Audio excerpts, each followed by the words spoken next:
Hello. In this video, I'm going to talk about our work, superpixels, and graph convolutional neural networks for efficient detection of nutrient deficiency stress from aerial imagery. I'm Saba Datsatan, a PhD student at the University of Pittsburgh, and this research conducted with my collaborators during my internship at Intelinair. Central to sustainable agriculture is nutrient monitoring and management. During the growing season, monitoring nutrient deficiency stress and treatment is a central task for farmers. To prevent major losses, farmers must identify and respond to crop deficiencies immediately and avoid excess applications of fertilizer that are costly and may have bad environmental consequences. But monitoring health crops of these hundreds acres of fields without the help of accurate, timely automated technology will be very hard and time-consuming. Fortunately, advances in imagery as well as computer vision enable an unprecedented look at the field's health. High-resolution, multispectral aerial imagery collected over the course of a season enables the farmers to identify problematic area and respond quickly to mitigate losses. Here we see a struggling area of the field which is captured in RGB, NDVI, and thermal imaging. Detecting nutrient deficiency stress has both key economic and environmental considerations. Here we see chemical application in early July, followed by 4 mid-season flights and the yield map at the end of the season. Areas of NDS seen as brighter green areas of the field become apparent during this part of the season. We see in the yield map that these areas correspond to lower yield, that is redder colors at the end of the season. Predicting and treating these specific areas would help the farmers reduce losses and boost yield. Additionally, chemicals are often applied in blanket applications across the field. However, if the farmers knew in advance which areas were most likely to experience NDS in subsequent weeks, he could apply the chemicals in a more constrained, targeted fashion. This reduces cost, time spent, and eliminate the use of unnecessary chemicals which can later enter the water table. Detecting nutrient deficiency stress with both traditional computer vision and deep learning has been explored in past. However, most of these focus on either binary or multi-class pixel-level segmentation tasks. These approaches provide a high degree of spatial resolution. However, this may come at a high computational cost, as a single high-resolution image may be well over 1 gigabyte in size. Specifically, some challenges for both traditional computer vision and deep learning approaches in this domain include images that are massive in size and high in resolution. For example, a single field may be several gigabytes in size and contain hundreds of millions of pixels, and this is not deniable as newer technologies be able to capture higher resolution. And that's why use of techniques specifically adapted to handle large images is important from a standpoint of inference speed and efficiency, in addition to performance improvement due to having information from a larger portion of the image. Therefore, the focus of this work is to construct a model which is faster and lighter than most CNNs. We do this by using a very light network containing graph convolutional neural network on top of slick superpixels to efficiently detect regions of nutrient deficiency stress and alert farmers to these regions of stress in more real-time setting. To tackle this important problem, we collected data as follows. Fixed-wing aircraft were flown across corn and soybean fields in the U.S. Midwest. RGB and NIR imagery was collected at a resolution of 10 centimeters per pixel. Mosaicing and orthorectifications was performed, which results in images on average 15,000 by 15,000 pixels in size. For this study, we focus on flights during the mid-season after emergence, but before drydown, when nutrient-deficient areas are potentially visible. 317 farm parcels with flights during this period were annotated for regions of nutrient deficiency stress. As the full field image is quite large, over 1.5 gigabyte in size on average, we reduced the image size to 300 dpi, producing a final image with 1 mm per pixel resolution. Finally, the dataset we use is publicly available using a link below. Here we see a full diagrams of our method, which involves three main steps. First, we calculate the superpixels over the image and construct the initial graph. Next, we define our target variable for either a classification or regression task. And finally, we use a graph convolution neural network to predict the label for each superpixel. In order to run graph convolutional network, you need to define nodes and edges.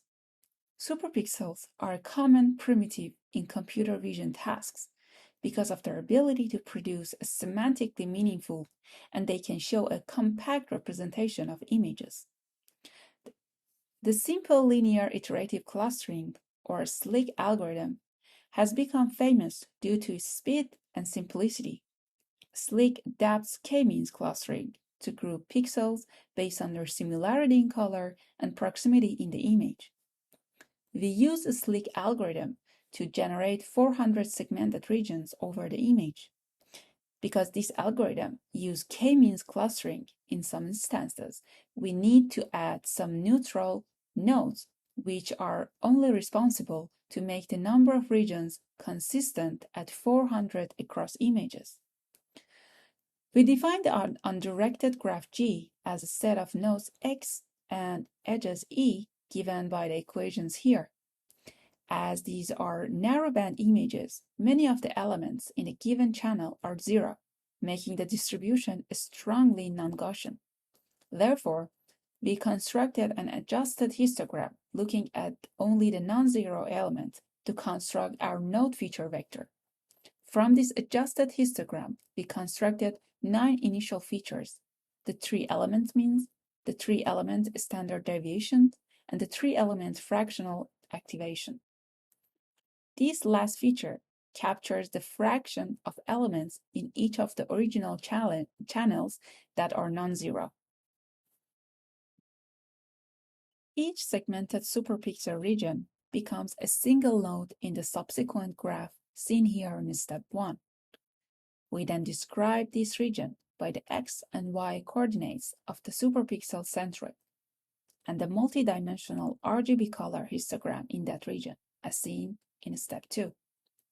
In step 3, we connect all 400 nodes to generate a fully connected graph and initialize the edge weights based on a Bhattacharya coefficient between the multidimensional RGB histogram of pairs of nodes, as seen here in step 4. With this initialization, we represent the graph by its adjacency matrix A and node features X. After applying the renormalization trick, we define the convolved signal matrix C as seen here, where theta is a matrix of filter parameters for C input channels and D is a layer-specific trainable matrix of weights. We can then learn these weights as we will discuss shortly. We explore 2 approaches, classification and regression, using this framework and construct an appropriate target map for each. For the classification target, the nodes label will be binary. We define the nodes label to be y equals to 1 if any ground truth pixel with label 1 is inside the nodes region, otherwise it is considered to be 0. This has the effect of boosting the presence of the nutrient deficiency class, which is rare. A different threshold could be used to generate classification target, which may make the task easier for the model to learn However, we choose this approach because of the desire for the model to aggressively identify regions of stress. In contrast, for the regression target, we seek to identify the fraction of pixel within a superpixel that contains nutrient deficiency stress. We determine the label of each node as a proportion of pixels with label 1 inside each superpixel region boundary. In this way, a number between 0 and 1 is assigned as a label of that node. The above adjacency matrix A and node feature matrix X are input into our neural network. We use 6 graph convolutional layers with different parameters in each respective layer. The first 5 layers have L2 kernel regularizations and LU activation. The last graph convolution layer uses a sigmoid activation function to produce the output Y. For both tasks, the loss is computed as the dice loss between the target and predicted maps. All models are trained with a batch size of 32 for 200 epochs using Adam optimization. We see some of our results for regression task here. In creating the target nodes for classification task, we made the decision to label the node as a positive class if any pixel in a superpixel contains nutrient deficiency stress.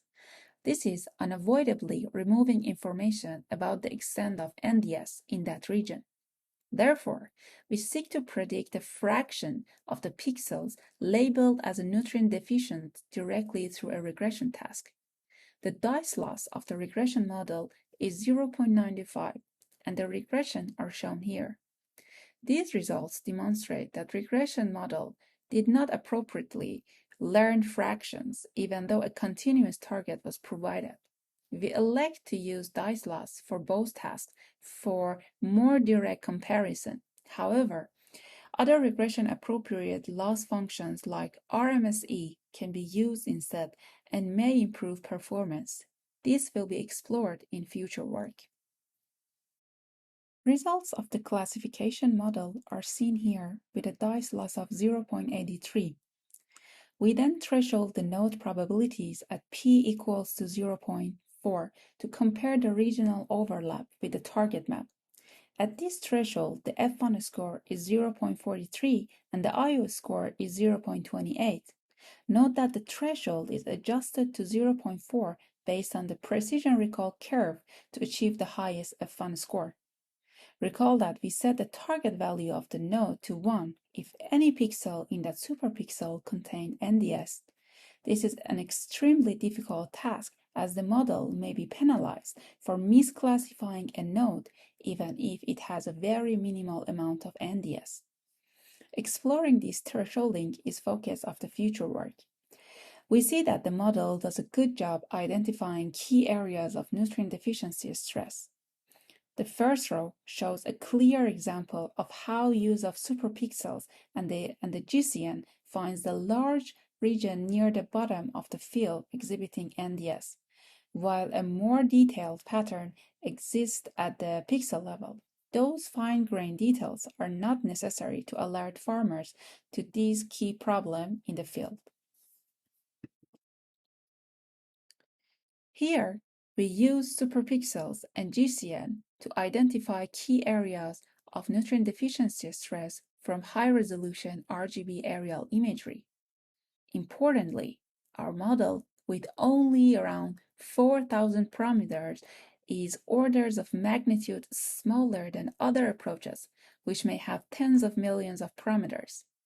Both the classification and regression models trained in a matter of minutes, over 200 epochs, could be run on readily available hardware in around 5 minutes, and GCN inference can run at 650 frames per second. Pixel-level accuracy may be a requirement for certain tasks. However, in the regime in which identification of regions is sufficient, our approach offers tremendous advantages on the computational front. As the amount of data grows through additional channels, like hyperspectral imagery, or revisit like longitudinal imagery, these can become further computationally burdensome to process. For our node features, we only focus on 9 simple features which characterize the RGB histogram. In future work, we will explore the use of more complex features, including additional moments of distribution, as well as additional channels like NIR and indices like NDVI, GNDVI. The GCN framework enables the addition of other relevant features such as these without dramatically increasing the size or complexity of the network. Similarly, we have chosen to focus on only a single test for this analysis. However, this method can easily be extended to other patterns of interest such as flooding, inhibited emergence, dry down, widths, and etc. Furthermore, we have focused only on a single point in time for this analysis. Past work has demonstrated the significant boost in performance which can be achieved through the use of longitudinal data, and the Superpixel GCM framework is well posed to handle longitudinal data. A key advantage of this framework is ability to handle registration shifts which may occur across multiple images. While CNN-based approaches have been successful even despite the noise, the GCN approach offers additional flexibility as the graph can be constructed to enable information flow across all regions of the images. Finally, in this work, we have used a very simple GCN to demonstrate the usefulness and effectiveness of this approach. Additionally, modules such as attention have proven to be highly successful in both natural images and remote sensing domains and are the focus of the future work. In this work, we have presented an approach with uses of graph convolutional neural network on top of slick superpixels to efficiently detect regions of nutrient deficiency stress. Our model identifies regions of field experiencing NDS and has only 4,000 parameters. This work has only used a limited set of node features and use only RGB imagery. However, we believe the performance of this approach demonstrates its usefulness and viability to detect NDS and other relevant agricultural patterns from large remotely sensed imagery in a computationally efficient manner. Thank you again to my collaborators, and please reach out to us if you have any questions. Thank you.